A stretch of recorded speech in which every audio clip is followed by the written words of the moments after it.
Hey everyone, welcome back to my channel.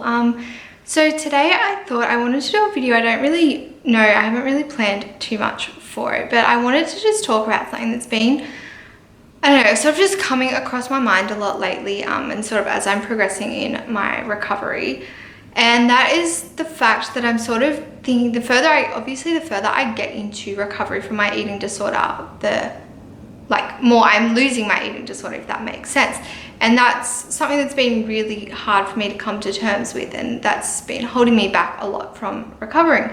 And then I sort of just had the thought, and I realized there is such a huge part of me that loves my eating disorder and what it is promising, it's false promises, what it does for me. And I think it's very real, and I'm pretty sure a lot of other people feel the same. It's like they have such a strong part of them that hates the eating disorder with everything and doesn't want to let it go. Still, the one thing that is stopping, well, not the one thing, but a major factor stopping them from making full recovery is that love for the eating disorder and the comfort that it does provide.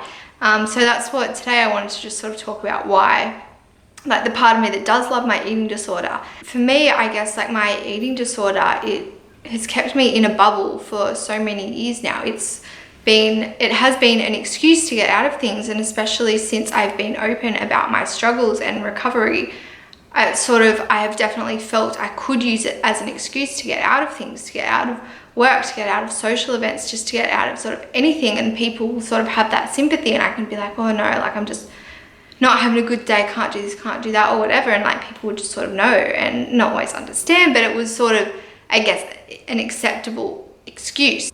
I think too, a lot of my eating disorder, it kept me in this recovery bubble. I didn't have to worry about stuff in the real world because my focus was solely on my recovery. And whilst I don't want to be in this bubble forever, I'm so terrified of, well, what is my life without my eating disorder? You know, when I don't have this to fall back on, I don't have this to rely on, I have to take full responsibility for myself, my life. It's, you know, and because I don't know what that is, and that is so terrifying, and that is what is part of one small, I guess, reason that's wanting me to hold on to my eating disorder, because I don't know what life is without it.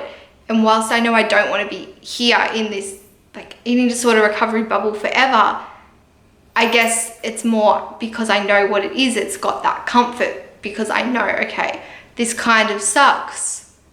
But at the same time, I don't have to worry about this, I don't have to worry about this, I don't have to worry about this.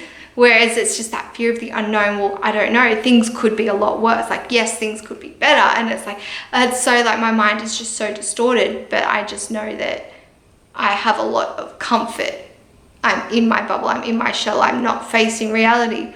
But then again, I get so fed up because I know I've been here in whatever phase I'm at now for a couple of years, and looking back, I'm like, well, no, I don't want to spend the next few years like this. I don't want to that's why everything I do, I try to think of my future self in mind, because I don't want to, spend another 3 years doing this. I don't want to look back and think I wasted those years, I'm in my early 20s. This is the time I want to just be having fun and just setting myself up to have a great future and a great life. And my eating disorder is stopping me, and I hate it for that. I absolutely hate it for that. But at the same time, I love the comfort that it provides me. And I think it's hard to explain unless you know, if you're going through the same thing that I'm pretty confident you will know exactly what I'm talking about.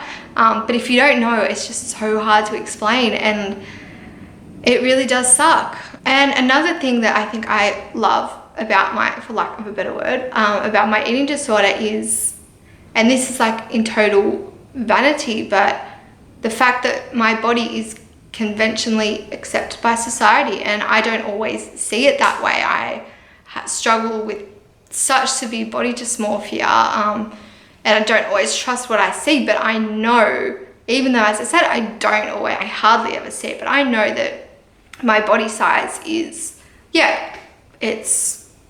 I'm a slim build, and that's what is conventionally accepted in society today. And I hate that.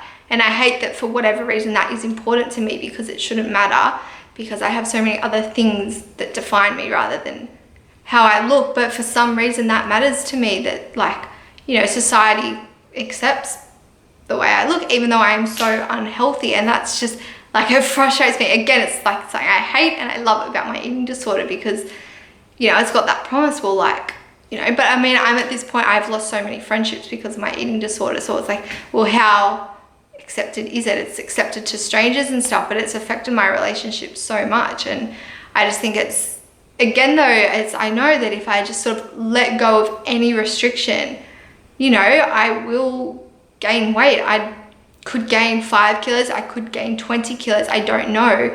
And again, I think that's the whole thing with the eating disorder. It's the, like, in recovery, it's the fear of the unknown, because I don't know what my body is going to look like, how my body is going to change as I get further into recovery.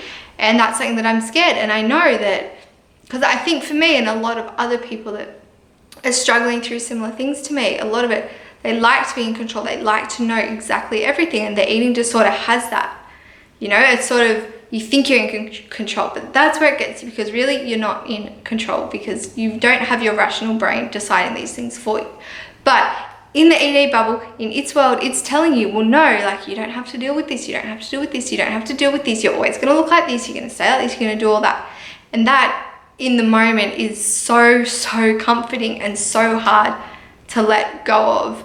But then, yeah, again, like, I just need to think big picture. No, this isn't, you know, I am having so many health problems right now because of, you know, my weight and all that. And I know that down the line, like, I don't want to come 5-10 years time and like, I don't want to I wish I had made those changes sooner, because I don't want long-term effects. So everything I do, I'm trying to do it for future me, but it's like, it's tough, because I think, yeah, the eating disorder just provides so much comfort, which is so scary. And that's why so many people suffer and so many people never fully recover. And I'm honestly so scared that I will be one of those people that never fully recover. And I don't think I will ever look at food the same. I think there will always be some part of my eating disorder with me forever, but I really want to let go of most of it. I mean, it's taught me so much, but I just, yeah, it's just so hard. I'm sort of not ready to say goodbye to my eating disorder yet. And